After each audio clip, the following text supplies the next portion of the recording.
Good morning বন্ধুরা।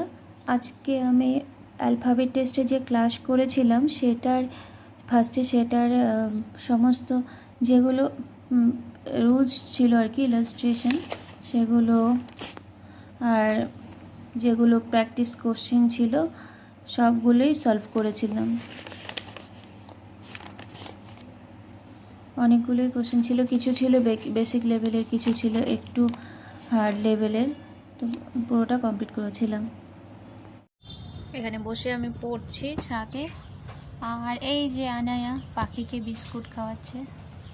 মামা মামা, এই যে দেখ, তুমি কটা পাখিকে খাওয়াচ্ছ?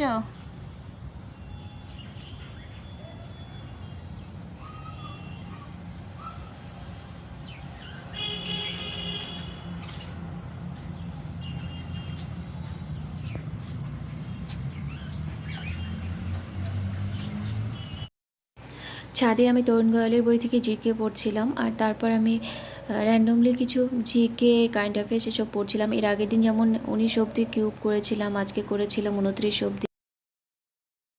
তারপর একটা মক টেস্ট দিয়েছিলাম, আমি ভুলেই গেছিলাম যে ভিডিও করব।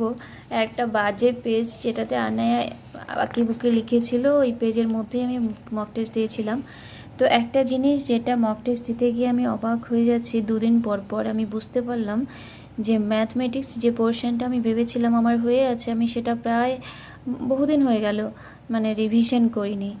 তো ম্যাথমেটিক্সটা আমাকে আবার রিভিশন করতে হবে, আমার কিছুই মনে পড়ছে না ম্যাথমেটিক্স থেকে। রিজনিং আমি প্রচুর ভুল করছি, যেখানে একটা নাম্বার ওঠার বড় জায়গা। তাছাড়া হিস্ট্রি, যেটা আমি এই রিভিশন মানে হিস্ট্রিও পড়ে রেখেছিলাম, তো হিস্ট্রিও আমাকে পড়তেই থাকতে হবে, প্রচুর মাল্টিপল কোশ্চেন সলভ করতে হবে। এগুলো নাম্বার ওঠার জায়গা, আর এই জায়গাগুলো যদি আমি ভুল করি তাহলে হবে কি করে? তো আর কারেন্ট অ্যাফেয়ার্স তো আমি হাতেই দিতে পারছি না, কারেন্ট অ্যাফেয়ার্স ওর সেভাবে পড়াই হয়নি কিছু। তো যাই হোক, এর উপরে আমাকে কাজ করতে হবে। আজকেও আমার 107 হয়েছিল নেগেটিভ খাওয়ার পর।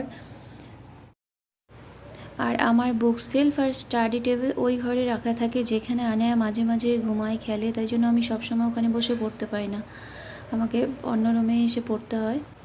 যাই হোক, ভালো থাকবেন সবাই, গুড নাইট, কথা হবে পরের ভিডিওতে।